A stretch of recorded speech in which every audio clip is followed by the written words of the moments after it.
Hi, everybody. Welcome to today's Facebook Live. I'm David Olajars, Manager of Media Relations at Henry Ford Health System.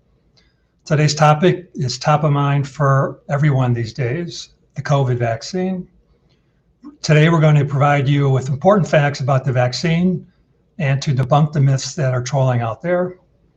We have a great panel of experts for our discussion, and I'm pleased to introduce Dr. Allison Weinman, a Henry Ford infectious disease physician and medical director of antimicrobial stewardship, Dr. Dennis Cunningham, medical director of Henry Ford's infection control and prevention, and Dr. Miriam Olika is a resident in the emergency department at Henry Ford Hospital.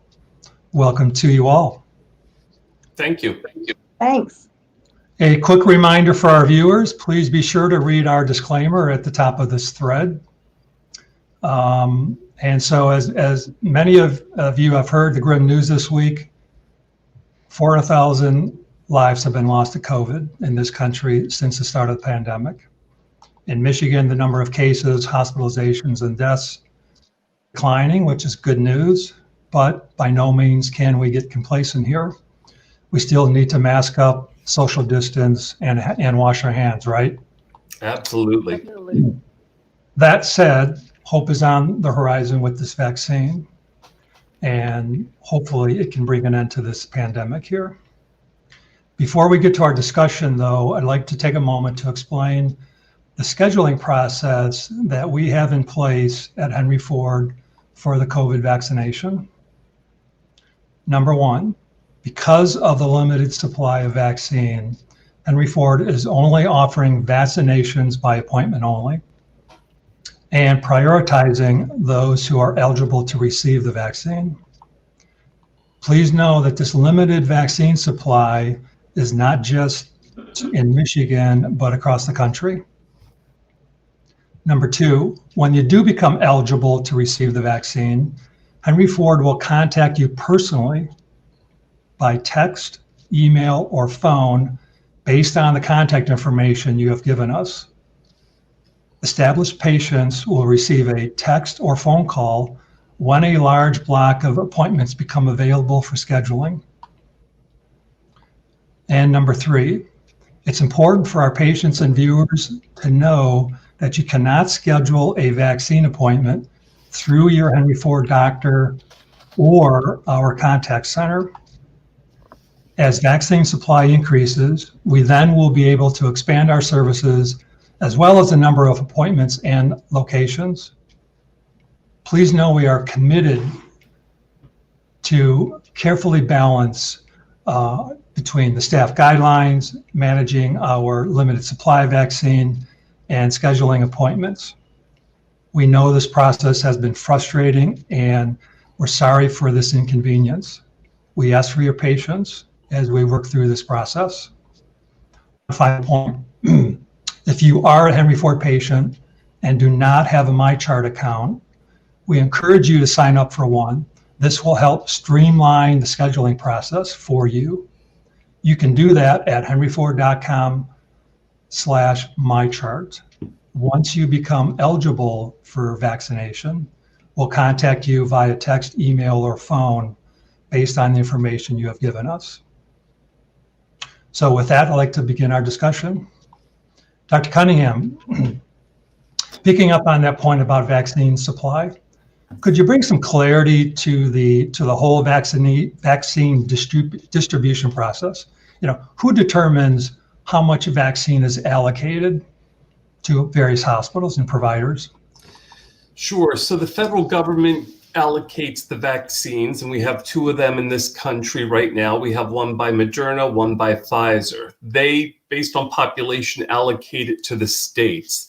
The states then have to distribute it to the various hospitals, local health departments, and any other groups that need to vaccinate. So it's a little frustrating that we don't always know what we're going to get.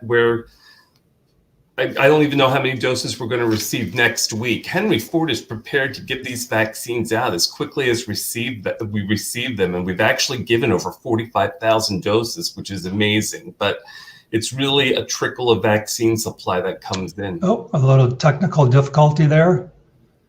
Can you hear me Dr. now? Weinman, I'm going to go to you. What groups of people are currently eligible to receive the vaccine at this time at Henry Ford? Right, it's not just at Henry Ford. So these are regulatory guidelines that we have to be guided by because these vaccines are not licensed or approved yet. They're just emergency use authorization. So it's the people at highest risk of severe disease. So healthcare workers were the first group. And then we're still working on healthcare workers. And then there are people who are in Michigan over 65. And then first responders, of course, and essential workers. Simon? We lost you there for a second. I'm sorry. I was able to hear her okay the entire time. Okay, maybe it's on my end. So picking up on that last thought, Dr. Weinman, for those who do receive the vaccine, what should they expect in terms of side effects? Well, everybody's a little bit different, but it is true that this vaccine is to be a little bit more reactive than other vaccines. So a lot of people experience a sore arm. Some people will experience some low-grade fever and not feel well. The side effects are worse usually after the second dose, and usually if you're younger, less than 55 years old. So everybody's a little bit variable. We recommend that if you have any side effects after the vaccine, that you can take some Tylenol for symptoms. Can you hear me? I can hear you, Dr. Weinman. Thanks, Dr. Cunningham.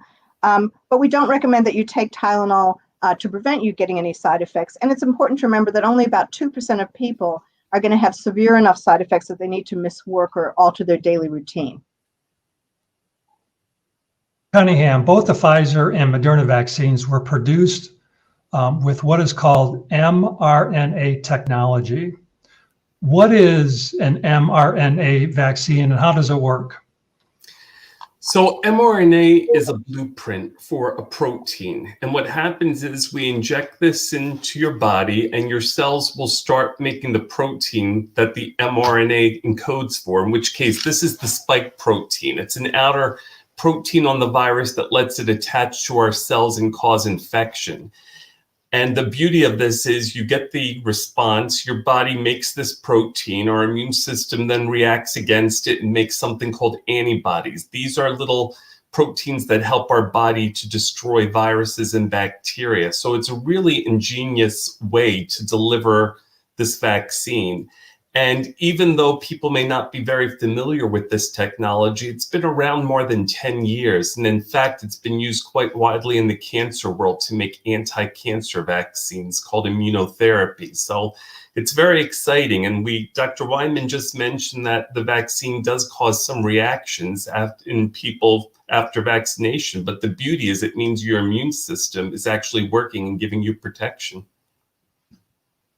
Been suggested, Dr. Cunningham, that the vaccine can alter your DNA. True or false? That is true. This vaccine, the messenger RNA, doesn't even go anywhere near where our DNA is. It's a completely separate part of the cell. Nothing can get in there. Just a clarification. It cannot alter your DNA. It will not alter your DNA. Perfectly safe. Okay. Dr. Weinman, these vaccines were produced in record time, in less than a year, right? Yep. We know with prior vaccines, it's taken years for that to happen. Should we be concerned then about the safety of either of these vaccines at this time? Yeah, I think that's a great question, Dave. I know a lot of people are concerned about that. So what was different about this vaccine was that, first of all, last January, the genetic code of this coronavirus was known, and that was shared internationally, which is unusual. Usually scientists are very protective about scientific data. And so, and the other thing that was really different is our government actually paid for this vaccine to be made up front. So normally what happens is a vaccine is tried in clinical trials, those phase 1, 2, and 3 trials that we hear about, to make sure it's safe and effective to give to people. And then the vaccine is manufactured. In this case, the vaccine was already manufactured in large quantities, both the Pfizer and the Moderna, waiting for that safety and efficacy data to come through. And I want to reassure everybody that none of us have any desire to get sick. And if we were not convinced that this is a safe and effective vaccine, there's no way that any one of us would have volunteered to receive it. So no safety corners were cut, no efficacy corners were cut.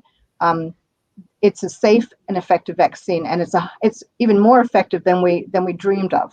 So it's a very, very effective vaccine, and we would encourage everybody to go and get it when their priority comes up. We know all of you have received the vaccine, first and second dose. I'd like to go around the room and have you each talk about your experience with the vaccine. And so, Dr. Olika, can you lead off for us? Olika, I'm sorry. So the first shot, I was just having some body aches a little bit, and then that was only for about a day. Or it's just a flu shot. Was a little bit at about 6 hours by my allergies, and I would. Dr. Cunningham.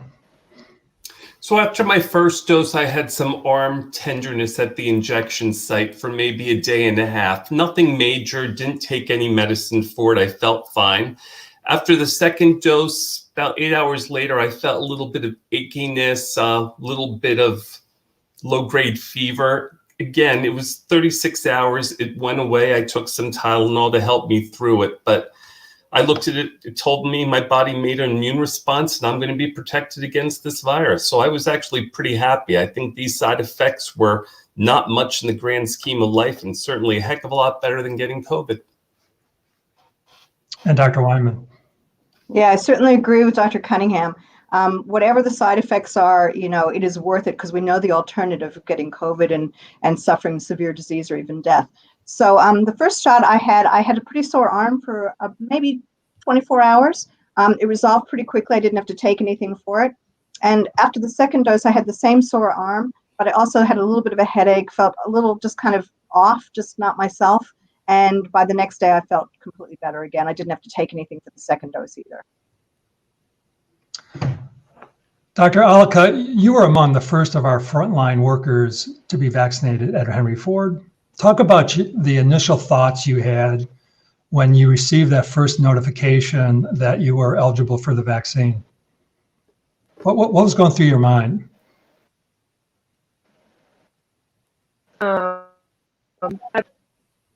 I've seen ages 7, so does 9. We have an effective 7-year-olds or needing. I've seen people who completely healthy. When I had that vaccine, I decided to die and taking a step. And working in the emergency department, you've seen the effects of COVID on patients. How did that experience influence your vaccination decision, if any? It did. Every day, man, I'm the first people there.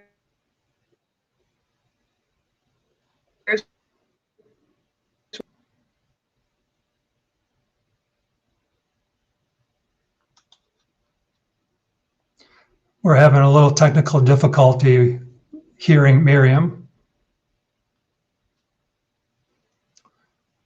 We're gonna come back to her.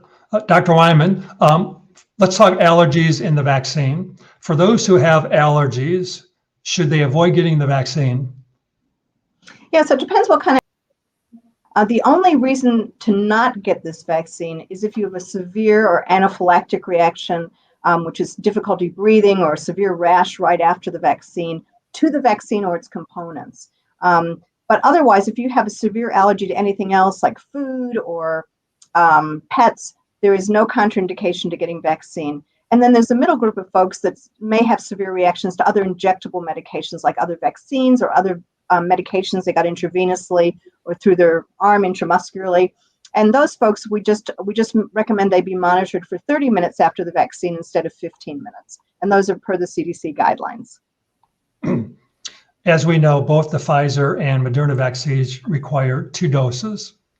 Dr. Cunningham, how much protection do each of the doses provide? And what's the time frame between the first and second?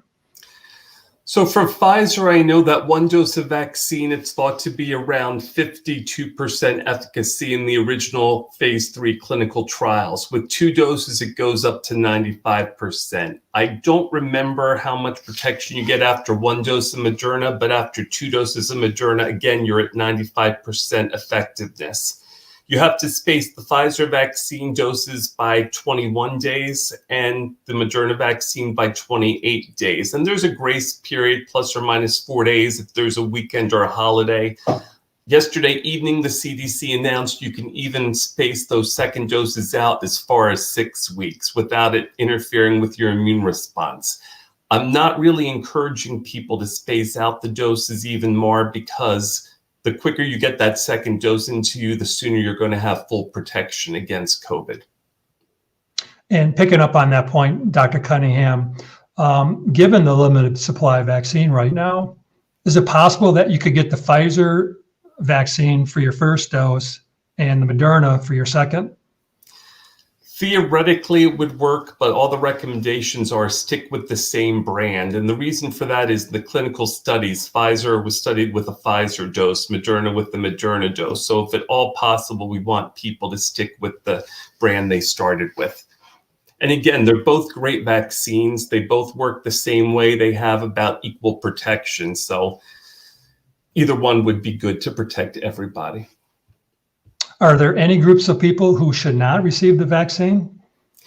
The vaccines weren't really studied in the pediatric population. So Moderna vaccine, you cannot give it to people under 18 years of age, and the Pfizer vaccine, you can't give under 16 years of age. It doesn't mean the vaccine isn't going to work. It's just we don't have any data. Those clinical trials are going on right now, and I would imagine by summer we're going to have approval to use these in children. We just need to get that data in first. Quick point for our viewers about the scheduling your second appointment when you have the opportunity to do that. So when you come in for your first dose, you will be given a second appointment on the spot by your nurse or medical assistant. So you don't have to worry about, making that appointment for yourself at a later point. You're also going to receive a card that looks like this. And I greened out my information on this card. So everybody's going to receive this card at your first appointment. And on the back of it, it will be the date for your second appointment. So this is going to, eliminate you having to do any of that second appointment stuff. One last caveat, though, with the limited supply of vaccine, just beware of that and what that second appointment, how that vaccine appointment may play out in terms of your scheduling. So, Dr. Wyman, let's talk vaccine immunity. How long after the second dose does it take for full immunity to build up? Yeah, so it's sort of the same for almost every vaccine. It takes a couple of weeks after the last dose, so 2 to 3 weeks until you have maximum immunity. And some people we know won't reach maximum immunity because they have impaired immune systems or some other problem. But the good thing is that everybody will get some immunity. And the unusual thing about this vaccine is that it's been shown even in older people who generally don't respond quite as well because their immune systems are not as robust as when they were 21. They also respond really well to this vaccine and get really good effectiveness.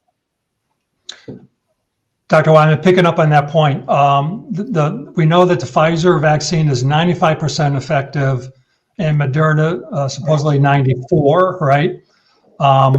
Could you give some context as to what that really means?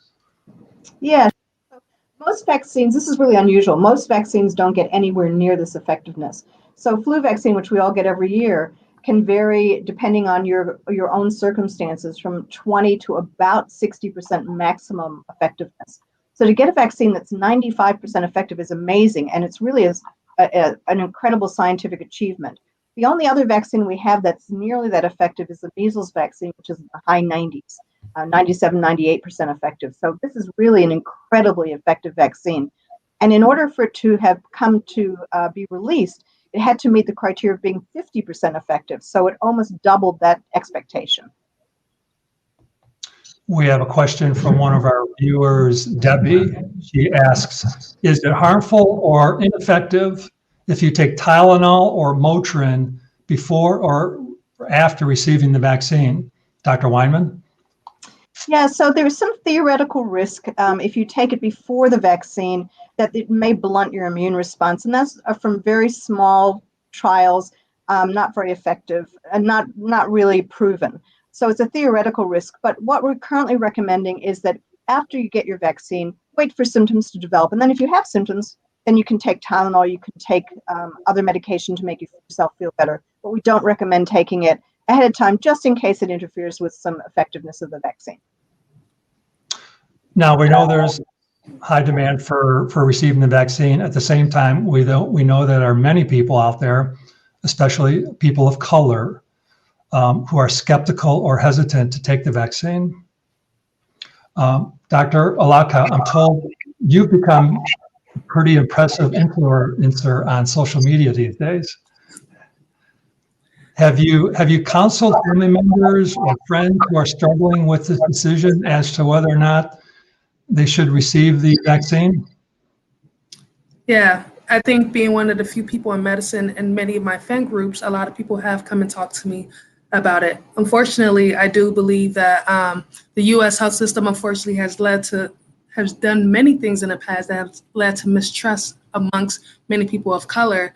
And so a lot of people do have a lot of distrust at baseline. However, I mean, one of the reasons I came into medicine is because, I want people to have access to some of these first line medications, some of these vaccines that a lot of people are usually skeptical about. And sometimes hearing it from people who they think believe them or trust them or, may have a different experience and understand their perspective, they're more willing to listen to. And so I've really tried to use my voice to try to help people get access and understand what's going on. And so, and that's the reason I came into medicine. So I'm very happy to talk to people about it and discuss their thought process. Dr. Wyman, any added thoughts to that? Yeah, so I think it's really important that everybody, this is new and it happened quickly. And for all the reasons we talked about, it's safe and effective. But people are understandably, given the political climate and everything else that's happened with COVID, a little bit frightened. So I think it is helpful to have people that that you can relate to get vaccine and be shown to have gotten vaccines. So, for example, some healthcare workers said, "Well, I'll get it after all the infectious disease folks get it," and I'm proud to say I got it. Got the badge to show I got it, and all the infectious disease physicians have received their vaccine. So I think people listen to different people, different influencers. And also sometimes people in their private life, they may be more influenced by. So if I can persuade somebody to get it, they're going to be a good representative to go and espouse the vaccine. And other healthcare providers are going to be very persuasive in helping people make decisions about vaccine. We know there's a fair amount of misinformation out there about these vaccines, right? Especially on social media, including some scams promising you a spot in line for a fee. Dr. Wyman, I trust this is a case of buyer beware? Yeah, so there is no fee for this vaccine. So if somebody is offering to sell you something, it's likely not there. Remember, we already paid for this up front. The US government paid for it up front. So that means we paid for it up front with our tax dollars. So there is no fee for the actual vaccine at the current time.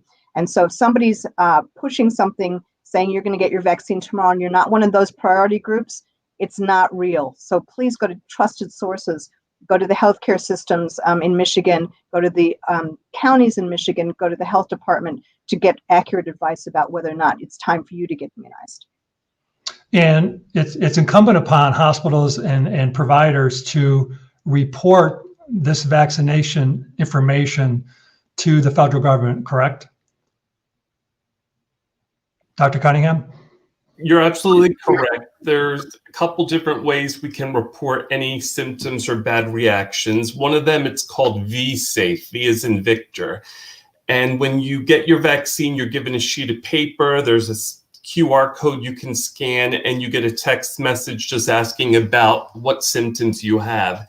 In addition, healthcare providers, if we hear about a severe or concerning vaccine reaction, there's actually a program called VAERS, Vaccine Adverse Event Reporting System, which is jointly run by the Food and Drug Administration and the Centers for Disease Control and Prevention. And you can submit reports online, either electronically, faxing paper, or by telephone. One of the new concerns that has developed in recent weeks have to do with the new mutations that have emerged in the UK, Africa, and Brazil. Dr. Wyman, can you talk about these and whether they are any more contagious and whether the vaccines will protect against them? Yeah, thanks. Great question, Dave. So, any virus that's replicating and reproducing itself over and over again in a variety of hosts, and COVID is replicating itself millions and millions of times per day. There's so many people infected, and it's in the community. It's invariable that there'll be some mutations, and so some of those are good adaptive changes for the virus. So the virus has an advantage, and one of the advantages that the virus has, especially the UK variant and others, is that it's more infectious. So you carry more viral particles on you in your nasopharynx mainly, and then you're more infectious to other people. The burden of disease is more.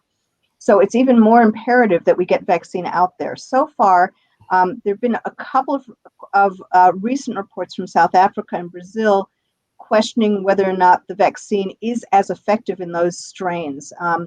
It looks like it might be slightly less effective, but again, slightly less effective when you've got a vaccine that is so effective may not be significant in the long run. But it does impress upon everybody the importance of getting vaccinated as quickly as humanly possible, and for us to get vaccine into arms as quick as possible so that you will be protected ahead of being exposed to those variants. We have a question here from a viewer, Anna. Does the vaccine keep you from infecting others? Dr. Cunningham? So there's not really great data yet on whether the vaccine prevents you from spreading it to other people. I can tell you that looking at the mechanism of this vaccine, I do believe it will make it very unlikely for you to transmit the virus to your loved ones, simply because this vaccine blocks the virus from attaching to our cells and infecting us. So I'm really optimistic, but we're waiting for the final studies to give us a definitive answer. Dr. Cunningham, after you've been vaccinated with the 2 doses, does that mean then you can stop wearing a mask, social distancing, and washing your hands? No, not at all. And for the very reason, 95% is great. That would mean 95 out of 100 people are protected, but that means about 5% are not going to be protected. And if you have a weakened immune system, that percent efficacy will drop even more. So social distancing, hand washing, and wearing masks, it's here for a while longer. And so I look out my window right now and I see snow flying, right? And so my thoughts turn to hopping on a plane this weekend, Dr. Wyman, and going to the Bahamas. We're all with you, Dave. So talk about your guidance as it relates to traveling right now and resuming some of the things that we've enjoyed pre-pandemic. Well, the first thing to say is that I agree with Dr. Cunningham. Nothing's changing right now. Until the COVID cases go way down in the community, we're still seeing patients come into the hospital with COVID and get sick in the community and even go to the intensive care unit. So even after you get vaccinated, nothing can change until we get the vast majority of the population covered. So I would not recommend getting on that tempting plane to the Bahamas. I would not recommend traveling. I think that's a high risk activity because you're in close proximity to a lot of other people, which is how this virus is spread. So we know how to prevent it. Apart from getting vaccinated, we know masking and social distancing work. So right now, there's no expectation that's going to change for the next many months until we get the majority of Americans immunized. And then there's light. Then things will slowly get back to normal. So this is a question that comes from Kristen. If you're a healthcare worker,